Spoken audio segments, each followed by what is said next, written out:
Francis Kelly est né en 1866 dans le comté de Harrison, dans l'Indiana, une région de terres agricoles vallonnées, de collines calcaires et de petites communautés soudées. La vie dans l'Indiana rural des années 1870 était simple et laborieuse. La plupart des familles tiraient leur subsistance de la terre et l'on attendait des enfants qu'ils contribuent très tôt, que ce soit dans les champs ou à la maison. Des villes comme Croydon et New Albany étaient modestes, mais en pleine croissance, et la rivière Ohio constituait une frontière naturelle ainsi qu'une voie commerciale essentielle pour les marchandises et les personnes. Francis a grandi dans ce paysage en tant que garçon de la campagne, simple et déterminé. Malgré une éducation formelle limitée, il était vif d'esprit et voulait tracer sa propre voie. Il était aussi profondément confiant par nature, quelqu'un qui prenait les gens au mot et remettait rarement en question leurs intentions. À l'âge de 16 ans, poussé par un désir d'indépendance et peut-être une pointe d'agitation, François quitta la maison et trouva du travail dans une ferme voisine qui appartenait à un homme nommé Monsieur Evans. La paie était minime, c'était plus le gîte et le couvert que des salaires, mais il y resta pendant 1 an. Avant de décider qu'il voulait quelque chose de plus, il quitta la ferme et se rendit dans la ville voisine de Nouvelle-Albany, espérant y trouver de meilleures perspectives. Là, il trouva un emploi dans une aciérie, un travail courant mais éprouvant dans le Midwest en pleine industrialisation. Pourtant, après seulement 3 jours, au milieu du bruit, de la chaleur et du labeur sans fin de l'aciérie, il sut que ce n'était pas la vie qu'il voulait mener. Avec très peu d'argent et nulle part où loger, François erra le long des rives de l'Ohio, où les bateaux allaient et venaient. Il observait les ouvriers décharger la cargaison et les pêcheurs réparer leurs filets. Alors qu'il réfléchissait à la suite, il rencontra Richard Taylor Arnett, un marchand fluvial vivant sur un modeste bateau avec une femme qu'il appelait sa femme. En réalité, c'était sa maîtresse, et elle s'appelait Lucinda Hornbrook. Après avoir discuté un moment, Monsieur Arnett demanda à Francis s'il souhaitait se joindre à lui dans son entreprise de commerce, et la rémunération serait une part des bénéfices. Il a dépeint la vie le long de la rivière, allant de ville en ville, gagnant sa vie en pêchant et en vendant des marchandises. Il a aussi indiqué qu'il prendrait des petits boulots occasionnels sur la rive, ajoutant variété et sens à leur voyage. La perspective d'un tel mode de vie semblait être une bonne opportunité pour Francis, une chance de se libérer des contraintes de sa vie précédente. Il pouvait désormais gagner sa vie et tracer sa propre voie. Il dit à M. Arnett qu'il accepterait son offre, car elle promettait liberté et aventure.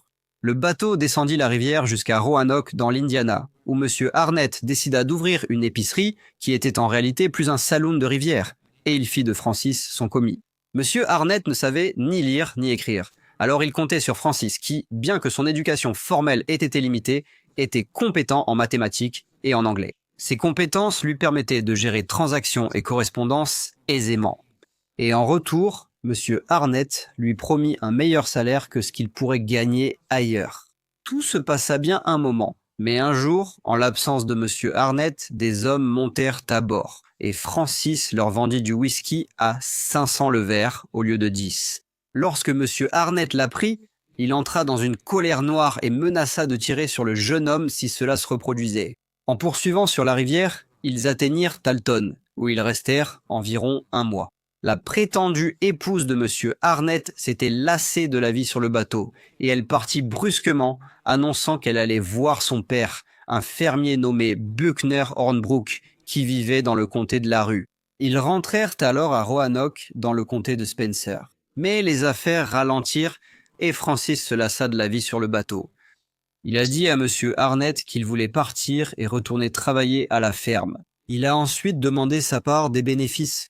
Monsieur Arnett, cependant, n'était pas prêt à laisser son employé partir soudainement et a refusé de le payer. Il l'a également menacé, disant que si Francis partait ou révélait quoi que ce soit sur leur affaire, il le retrouverait, peu importe où il irait, et le tuerait. Ces menaces semblaient sérieuses, ce qui laissa le jeune Francis dans un état de peur constante. Peu de temps après, Monsieur Arnett quitta le bateau pendant plusieurs jours, affirmant qu'il allait épouser Lucinda. Cependant, à son retour, Lucinda n'était pas là. Il ne donna aucune explication claire, et à partir de ce moment-là, quelque chose dans son comportement changea. Il devint de plus en plus irritable, sujet à des accès de colère, et commença à diriger ses frustrations vers Francis. Il l'insultait souvent sans raison, et proférait des menaces voilées qui devenaient chaque jour plus inquiétantes. Malgré cela, ils continuèrent à descendre la rivière Ohio, s'arrêtant dans de petites villes riveraines et des ports de pêche, gagnant juste assez pour s'en sortir. Leur routine était souple et imprévisible. Certains jours, ils gagnaient bien leur vie, d'autres, ils s'en sortaient à peine. Ils accostèrent finalement à Grandview, Indiana, à 10 km de Rockport. La région était isolée avec des bois denses longeant la rive, et de temps en temps, une ferme visible à travers les arbres. Un après-midi, M. Arnett est allé à terre, disant qu'il allait acheter des munitions pour pouvoir aller chasser, et il a laissé Francis seul sur le bateau. Pendant son absence, plusieurs hommes du coin sont montés à bord pour boire un verre.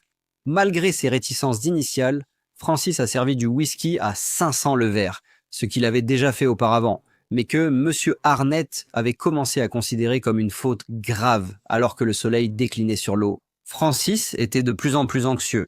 Il se souvenait des menaces précédentes de M. Arnett lorsqu'il avait vendu du whisky à 500 le verre.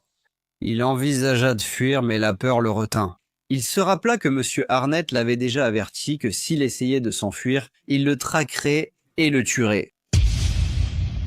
Lorsque M. Arnett revint ce soir-là, il demanda immédiatement à Francis s'il avait vendu du whisky en son absence.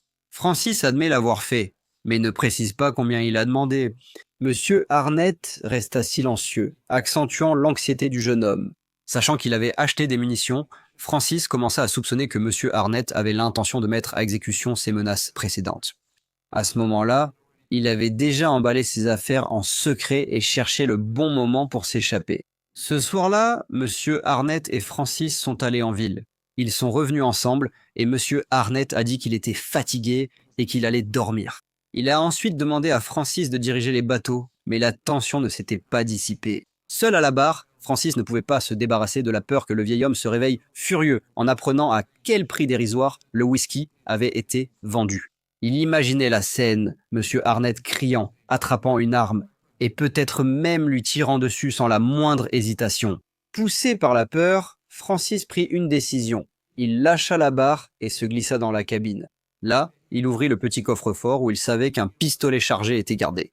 Il le sortit discrètement. Il regarda alors M. Arnett, qui était allongé sur le côté, le dos tourné et murmurant faiblement dans son sommeil. Francis leva le pistolet, la main tremblante, et il tira un seul coup. À l'arrière de la tête de l'homme sans défense, M. Arnett poussa un gémissement. Alors Francis, maintenant très effrayé, tira 2 fois de plus pour s'assurer qu'il était bien mort. Après la fusillade, il resta debout au-dessus du corps dans la cabine sombre et branlante. La réalité de ce qu'il avait fait ne s'était pas encore complètement imposée à lui, et agissant simplement par instinct, il fouilla dans les poches du mort et prit tout son argent. Il y avait un peu plus de 150 $ en espèces. Puis, il ramassa les 2 pistolets dans le bateau ainsi que son petit sac de voyage.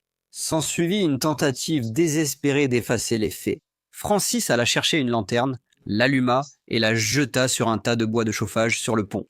Les flammes prirent rapidement, crépitant à travers les planches sèches.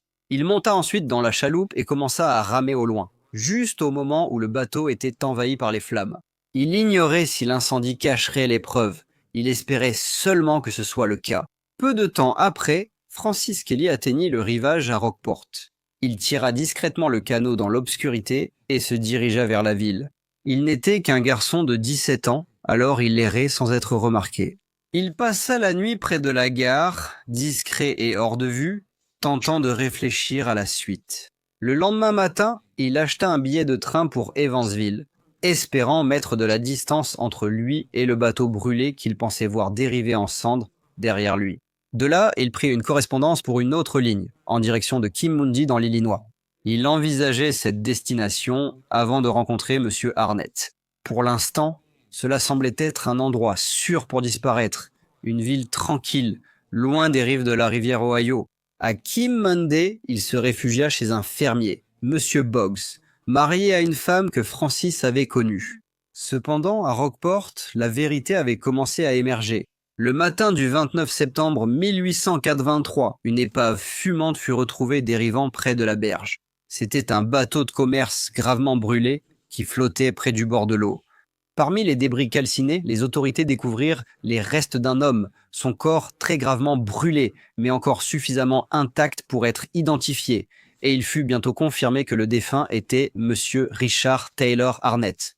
Au départ, la cause du décès restait floue, car les dégâts de l'incendie compliquaient toute hypothèse. Après examen, il a été déterminé que l'homme avait reçu au moins une balle dans la tête, une blessure étant clairement visible. Malgré les brûlures, cette révélation transforma ce qui aurait pu sembler être un incendie accidentel en quelque chose de bien plus sinistre. Un meurtre. Une enquête a commencé et il est vite apparu qu'un autre homme voyageait à bord du bateau, et son nom était Francis G. Kelly, un jeune vagabond qui était désormais introuvable. Son absence a accru les soupçons, et il est vite devenu le centre d'une vaste chasse à l'homme. L'affaire a rapidement attiré l'attention de la presse locale, qui l'a qualifié de l'un des pires crimes que le comté de Spencer ait jamais connu. Suite à cela, l'intérêt du public a explosé, et le détective Hales a été chargé de l'affaire, se lançant aussitôt sur les traces du jeune homme disparu. Pendant ce temps, après un court séjour à la ferme de M. Boggs, Francis s'était installé dans une ferme appartenant à un homme nommé M. Graham. Aux deux familles, il a donné des versions soigneusement modifiées des événements. Il a dit avoir récemment quitté un employeur dangereux et erré de travail en travail le long de la rivière. Il n'a jamais parlé de la fusillade ni des bateaux brûlés, à ce qu'il savait. Il n'était qu'un autre jeune homme à la recherche d'un travail honnête. Cependant, à l'insu de Francis, Madame Boggs avait écrit une lettre à une amie restée dans le comté de Harrison, mentionnant en passant que Francis travaillait dans une ferme voisine. La lettre finit par parvenir à sa famille à New Albany, et des murmures de suspicion commencèrent à circuler. On disait qu'il aurait pu être lié à la mort de M. Arnett. Dans le but de protéger son fils, M. Kelly, le père de Francis, publia un démenti officiel. Il déclara au journal local que son fils se trouvait dans le Kentucky et qu'il avait eu de ses nouvelles récemment. Il fit cela pour stopper les spéculations, mais le démenti eut l'effet contraire. La déclaration attira l'attention du marshal Hales, qui était toujours sur la piste. Après avoir lu l'article, il se rendit à New Albany pour parler à la famille et recueillir plus d'informations. Son timing fut chanceux. Au moment même où il arrivait, de nouvelles informations étaient apparues, indiquant directement l'endroit où se trouvait Francis Kelly. Sans tarder, le marshal partit pour Kinmonday. Le marshal Hales finit par retrouver Francis à Ashley dans l'Illinois. Là, il l'arrêta. Francis se montra très coopératif et accompagna volontairement le marshal dans le train de l'après-midi pour retourner à Rockport. Là, le jeune homme fit une déclaration aux autorités. Il insista sur le fait qu'il n'avait pas tué M. Arnett pour de l'argent. Il déclara que l'homme lui devait des salaires pour le temps qu'ils avaient travaillé et voyagé ensemble, et il affirma ne pas avoir agi par cupidité, mais par peur. Il expliqua qu'il n'avait jamais eu de contrat écrit ni d'accord clair, et qu'il avait travaillé sur la base de promesses verbales qui n'avaient pas été tenues, restant à bord du bateau à travailler à cause des menaces qui s'étaient intensifiées au fil des semaines. Il affirmait que la fusillade était le geste désespéré d'un adolescent de 17 ans effrayé, pas d'un tueur de sang-froid. Néanmoins, Francis Kelly a été inculpé de meurtre. Le procès de Francis J. Kelly a commencé le 25 octobre 1883 à Rockport. Le jeune homme a reconnu avoir tiré sur M. Richard Taylor Arnett et l'avoir tué, mais a plaidé non coupable, invoquant la légitime défense. Son explication reprenait le récit qu'il avait donné lors de son arrestation, à savoir qu'il craignait pour sa vie après une série de menaces proférées par M. Arnett pendant leur voyage ensemble sur la rivière. Le juge Laird a été désigné par le tribunal pour sa défense. Le procès a progressé rapidement. Une grande partie des preuves présentées par l'accusation ne faisait que confirmer ce que l'accusé avait déjà avoué. Des témoins ont été appelés, mais leurs témoignages n'ont guère permis d'élargir les faits au-delà du récit de Francis Kelly lui-même. Parmi ceux qui ont été appelés à la barre, il y avait 3 garçons qui avaient rencontré l'accusé et M. Arnett sur la rivière près de Grandview. Ils avaient passé du temps sur le bateau et étaient allés à la chasse avec M. Arnett. Chacun d'eux a témoigné que le jeune homme jugé était bien la même personne qu'ils avaient vue à bord du bateau de commerce avec le défunt. Dans la galerie, la présence des 2 pères donnait une atmosphère solennelle à la procédure. Le père de Francis Kelly était assis tranquillement, visiblement épuisé, tandis que le père de M. Arnett, qui était venu de Hodgenville, dans le comté d'Aru, Kentucky, écoutait attentivement chaque mot. Lorsque le tribunal aborda les témoignages sur le caractère, il fut déclaré que, bien que M. Arnett soit connu pour boire et puisse parfois avoir un langage grossier, Enclin à jurer et à des accès de colère comme on en trouvait souvent chez les hommes vivant le long du fleuve, il n'était, selon tous les témoignages, pas un homme violent. Ceux qui le connaissaient ont témoigné qu'il n'était pas quelqu'un de réputé pour la violence et qu'il n'avait jamais été connu pour avoir fait du mal à qui que ce soit. D'autres ayant travaillé ou rencontré lui en voyage ont indiqué que, s'il était parfois brusque, il n'était pas cruel et rien dans son passé ne laissait penser qu'il pouvait inspirer une telle peur pour justifier son meurtre. Devant les tribunaux, une petite foule demeurait sur place. Les détails sinistres de l'affaire se répandirent dans la ville alors que les gens spéculaient sur la façon dont le jury pourrait interpréter un meurtre supposément commis, non par méchanceté, mais par peur. À la fin du procès, le jury a déclaré l'accusé coupable tout en recommandant la clémence.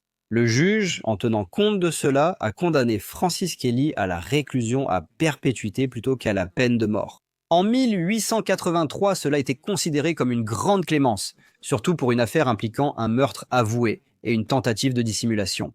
Quelques personnes dans la salle ont discrètement exprimé leur soulagement. D'autres, en particulier ceux proches de M. Arnett, estimaient que la punition n'était pas à la hauteur du crime. Francis a été conduit hors de la salle d'audience en silence. Il avait montré peu d'émotion pendant la procédure, peut-être sous le choc, peut-être épuisé après des semaines de peur et d'incertitude. La nouvelle du verdict s'est vite répandue dans les villes riveraines, où les gens débattaient de la réelle justice de la décision. Pour Francis, la sentence marquait le début d'une nouvelle forme d'enfermement, bien différente des bateaux qui dérivèrent sur la rivière, mais tout aussi incertaine. Il passerait le reste de ses jours en prison, loin des champs et des débarcadères qu'il avait autrefois connus. Le bateau, la rivière et le feu qui avaient brièvement illuminé la nuit près de Grandview s'estomperaient dans la mémoire. Mais l'histoire de ce qui s'était passé cet automne-là resterait un avertissement longtemps après que la salle d'audience se soit tue. Comme d'habitude, n'hésitez pas à laisser vos commentaires ou suggestions. Et j'espère vous retrouver tous dans le prochain briefcase.